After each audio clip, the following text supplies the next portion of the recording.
the thing that most people want to know that's not that exciting, but we're going to talk about it.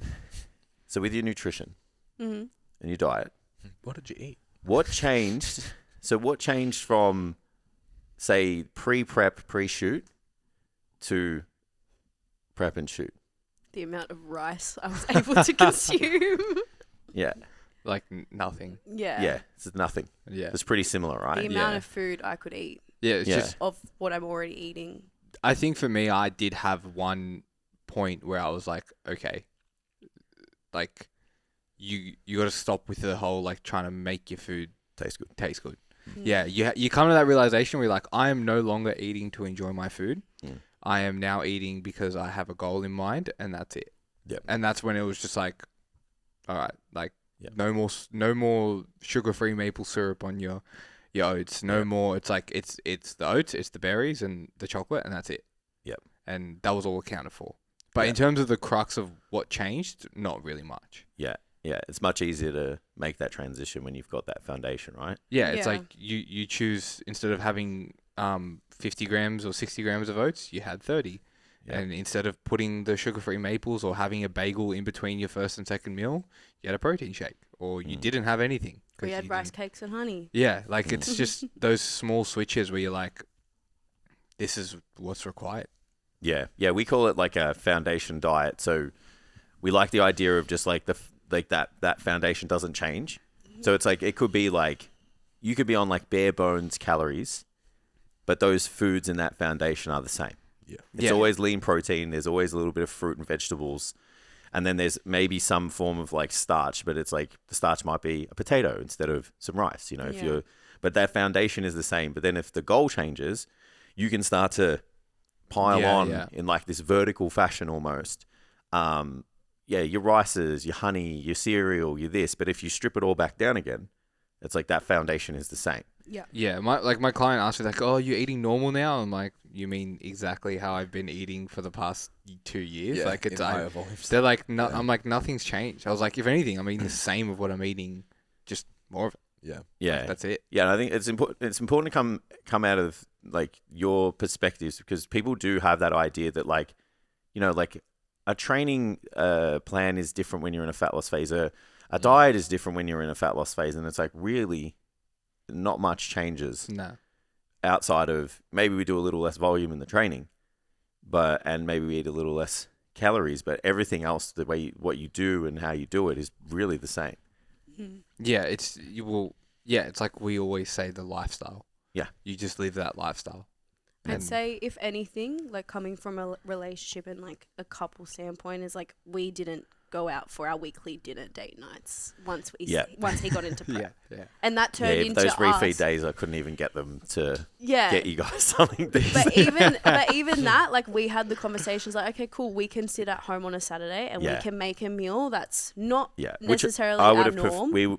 I preferred that when you were telling me that. I was like, that's and good. That was more at the beginning anyway. And then again, another conversation. Okay, we actually don't have that ability to do that anymore. It's like, cool, we've got 12 weeks until we're done. Whatever. Like it's a small sacrifice for a long-term gain. Like it's fine. Yeah, especially like once you're out and it's like you start doing that every week again, it's like it doesn't matter anymore. I'm like, my stomach is not happy anymore.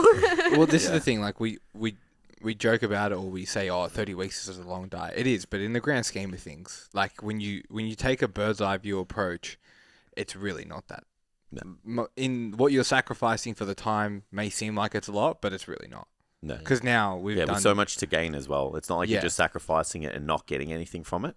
Yeah. Like there's a lot to get. There was a lot to get out of that last 5 months. Yeah, and it's not even like... It's not like I'm going into another prep next year. Like, we've got a year off. It's a year of whatever the hell of what we want. Not to say we're going to be crazy, but it's like if we want to go to a dinner every fortnight, every week or whatever and do that, we can. Because there's plenty of time to do that.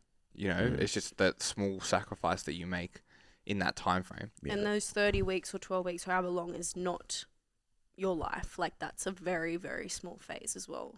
Yeah. How are you going with the transition? Like I know you and I have had discussions, but like how are you going with moving out? Because I totally understand from the coach's side of things, and I think this is important to be aware of as a coach. Like it's not just about the math and the science. It's not about just metabolic adaptation. It's not just about like, your satiety hormones regulating. It's not just about management of body weight and keeping that physique. It's about someone who's literally given everything to me, like literally action wise, like been told what to do, hasn't deviated, had no independence, no ability to make decisions for themselves, no flexibility. And it's like, once you give that person that, they're just going to have a fucking meltdown. Yeah. See, I am not struggling with the food one bit. Good. Hunger's pretty sweet. Mentally though, it's a bit of a struggle. Like the lack of purpose I've had these last 2 weeks has been hard. Yeah. Like, and the time that, like, even just the time, it's like, I've got 2 hours of my day back. I'm like, I said to her, I was like, I did all my work. I'm signing clients up. Like, I did my sessions. I'm like, feels weird. What the fuck do I do? And I'm like, I don't know. Like, and it's funny as well because, like, with my anxiety as well, like, it wasn't really there in prep. Like, it was there for different reasons. It was there for, am I ready? Am I doing everything? Where now with food in, it's like, the voices are back, and I'm like, what the fuck, man? Like, where have you been? Like, I haven't felt it's this because way. You've been outworking that. Yeah, I haven't felt this way in so long. So the overwhelm of the fact that I've had these emotions come back that I haven't had for a long time has been a little bit difficult to deal with. Yep. But other than that, it's been fine. It's just like, it's just the lack of like, what do I do with my time now? I'm like, I need to get a fucking hobby. Sometimes it's okay to just not fucking do anything though. Yeah, which is something I struggle with a lot. Because if I'm not pursuing bodybuilding, I'm pursuing business. But like, what do I do when I'm doing all the things that's required for both of them at the moment? Like, I can't do time. More. I sit with that. I'm like, get real anxious when I just sit around. I'm like, I shouldn't be doing this. Yeah, I'm like, it's 3 p.m. on a Wednesday and I'm watching Netflix. I'm like, I shouldn't be doing this. Yeah. But I'm like... Yeah, I struggle. I feel like that mentality sometimes is a manifestation of what we immerse ourselves into online too. Yes, that fucks with me too. Because I'm like, you sit there and you listen to like, some self-made dude who like, thinks he's better than everyone. And then he's like, there shouldn't be a minute in the day where you don't give to this. And I'm just like, I don't know about that. Like, if the work is done, like, shouldn't you be able to have a moment to just recharge the batteries? Like, your energy, your bandwidth, those things are finite. If you want to bring high quality work, and that's work in the gym and work in your life, you kind of need a moment to just sit and just chill. I listened to a podcast on the way here that was like, they were explaining it as like a unit of input, but it's, when I heard it, I was just like, this is just the same as training volume, like having the maximum adaptive volume kind of thing. It's like, you can do more sets. Doing the first 10 sets gets you the most results. Yeah. Then there's maybe a little bit more to gain in doing 15 sets of body part. And then once you go like 15 to 20, you're probably just beating yourself up. And then once you go to 30, you're just fucking shit up. Yeah, and you're probably just the quality of that's just... So at some point, it's like, well, you're actually better to get out of the gym or get out of work or whatever and just be like, you know what? Netflix for an hour right now means that the 3 hours... Then it's probably still like... You shouldn't sell it as like, it'll make me better later. That's how I do it. It's like this 2 hour break now makes the next 10 hours better. It makes you want to show up next time too, though. Like, if you're just always thinking I need to be there, sometimes it's like having a moment to not be there. You're like, all right, when I go back, I'm going to be great. Yeah. Yeah. Also just with like, I'm making the transition online as well, because I'm not trading this time for money sort of thing. That's a tough shift. I'm just like, are they happy? Are they good? Am I giving enough value? And it's like, they're just showing up though. Like, and I might send them a message or come to the Monday check-in like, bro, I'm fucking killing it. And I'm like, oh. Just learning how to live with that. Yeah, and I'm just like, sitting at home, I'm like, am I losing everything right now by not doing what? Like, that's just been another layer to it as well. Yeah, I think from my perspective, like, just making sure you have confidence in your own decision-making. Yeah. Like, and that's with the other guys as well. I'm just like, you have the ability to make the right decision. You just haven't had to do that yet. Yeah. For a little bit. And I'm like, like I said to you on Monday, I'm like, I know you'll make the right choice. Yeah. And then you were just like, oh, thanks. That's what I needed to hear. It's not, I need to micromanage your lifestyle. Yeah. Like, you know what, you've been in a position where you've made this decision, in the past, and it's worked out for you. And I think that's a part of the coaching process coming out that people don't actually acknowledge, is like, bringing the walls back out for someone is fucking scary. Yeah. And sometimes they can get paralysis by decision. There's so many decisions to make and I don't know which one. And then sometimes just like having someone say like, no, you know how to make the right choice, bro. Like, you'll be fine. Yeah. Like, you're like, oh, thank God. Like, I will make the right choice. So I can make one now. Yeah. Like, I'm not paralyzed by the idea that, like, if I'm not rigid, I don't know what to do. Yeah. It'll be a good, it's getting better day by day. Yeah. But it's just like, I know it's like, okay, another 2 more weeks, I'll probably have to be facing this, and it'll kind of level itself out. Because obviously the hormones are fucked as well. Like, yeah, and it's going to take a little bit more time than people actually think you know, for that to all level out. Yeah. Yeah, I imagine your clients are like by Wednesday. Like, oh, so you're like eating, you're all good now? Yeah. It's like, maybe like 4 to 6 weeks later, sometimes longer for people. Yeah. So, someone came into the office the other day and I was eating and they're like, oh, yeah, eating, you're so good now, you got energy back. And I'm like, in my head, I'm like, I want to punch you in the face. And I just said, yeah, bro, I'm good. And they're like, oh, that's good. And I'm like, okay, well, leave me alone.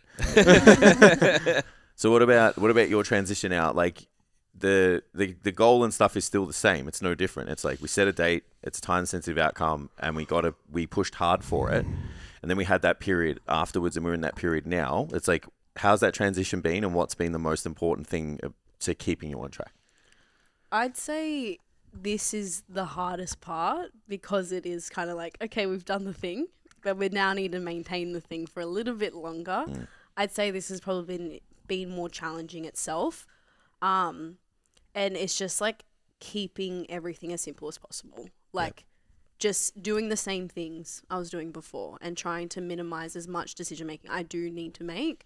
But also in saying that, like, I'm really excited to go back into a build. Yeah, I bet.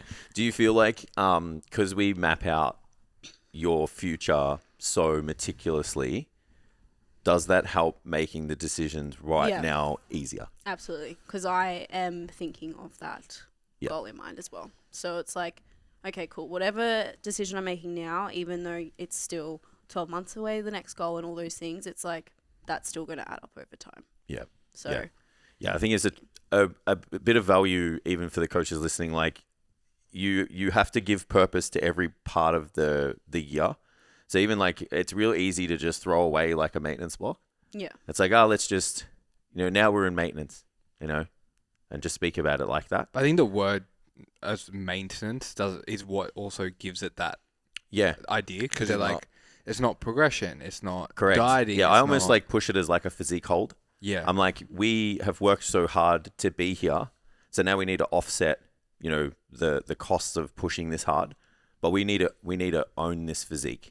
And when we own the physique and we offset those negative side effects that come from a push, you now have leverage with a better starting point to further improve your physique. And I think if you communicate it like that, people take those periods much more seriously.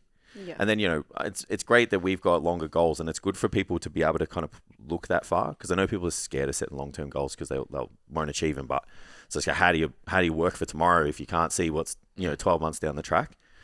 But you've got to give people purpose. Yeah, but it's also like, if you take the piss now, you're paying for it later. Absolutely. Like, we laughed about it, like, of how big I was and how well I hit it. But it's like, not to say that I was never not going to pay for it, because I was going to have to go through the process anyway. Yeah. But it's like, now we're in a better position because we're not going to get that high body fat levels. Yeah. And it's like, if you let yourself go in this time, then you're paying for it off later. That means more cardio, more training volume, whatever it is. Yeah. And you don't want to do that. I think it's interesting how excited you would have been about your physique 6 weeks out from both events, but 6 week post, you don't like it. Well, not necessarily that you don't like it, but it's like, you're definitely not waking up 6 weeks the post same show physique, like, but it's fuck, I'm so excited with what's how happened. I look. It's the reverse of like, oh, I'm starting to see abs, and it's like, oh, I'm no longer starting to see Yeah, abs yeah. anymore. It's because you're on the other way. You go on the other way. Yeah. Yeah, but it is interesting that what was, you'd be like 6 weeks out, you'd be like, I'll be fucking stoked if I look like this. Yeah, it's forever. it's the feeling as well, though, because you're flat. Yeah. 6 weeks out, or you're more depleted, so you don't feel full after your meals. Like, where now I'm like, I feel full, and I'm like, oh, I look shit. Yeah. Because I was thinking with like the physique hold thing, it's almost like you've got a period of time to enjoy being shredded And training shredded, getting around looking the way that you look, eating a bit more. but you're just like, but it's trending the other way. Yeah, so don't like it. Yeah, we do a pretty good job of holding things though. And I think in this time as well, like this is where I personally make sure I shift a lot of my focus back to my training as well. And it's like if I see my training is going up, am I getting stronger again? Yeah. Because that's the same thing. It's like, okay, maybe my abs aren't as defined as what they were before, whatever it may be. It's like, but I'm also know I'm going to get stronger right now, and I will cop that because that's going to contribute to more growth down the line. Means I'm going to come back with a better physique next time around anyway. So it's like still tying back into the long-term goal as well.